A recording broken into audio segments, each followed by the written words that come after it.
Here we have a long worded question in algebra, but this path and garden question comes up quite a lot. The garden inside is 8 by 10, this one here. So it's going to be 10 by 8, which is equal to 80 meters squared. So that's the inside. They tell us that all of these guys are x wide. This one is x as well. So all along here, we're trying to create the new sides. The outside of the square, it's going to be 8 plus 2 x's. And going across, similarly, we're going to have x here and x here. So we're going to have the width is going to be 10 plus 2x. And then they give us some information about area. The total area of the plot is 143. So we're going to get 8 plus 2x to get the area of the total by 10 plus 2x. And those two multiplied give 143. And then we just simplify down our quadratic. It should be easy enough to solve. So 80 plus 16x plus 20x plus 4x squared.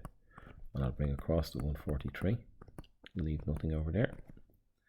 So it looks like we can divide by 4, possibly 4x squared, maybe not. 4x squared plus 36x minus 63 is equal to naught. So maybe it factorizes with 4x times x, or 2x by 2x. Put both down. It only takes a second. It's the only way to get 4x squared. If we have 63, it could possibly be 7 by 9, be definitely the one we're checking first. We want to get to 36. So it looks like we can get to 36. Looks like we can get close, but I don't think we can. What about 21 by 3 jumps out? Can we get to 36? We can, I think. If we go 21 2s are 42. 3 2s are 6. We can get to 36.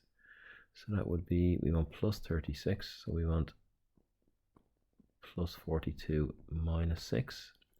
So my solutions will be x is 3 over 2, or minus 21 over 2. We can't have a negative length, so this isn't going to work. So x is equal to 1.5. So let's see the types of questions that get asked here. This is the math behind it. Kevin divides the path into 8 sections and puts down all the measurements. Well, that is something I suppose they could. They wanted to drag out the question, make you fill out a table, or make you add 8 parts to the garden. So you could go something like this, add to it, and then get the individual areas of all of these. And you can see there will be 3 on each side, and we have the 2 in the middle, so there's 8. That's what Kevin did.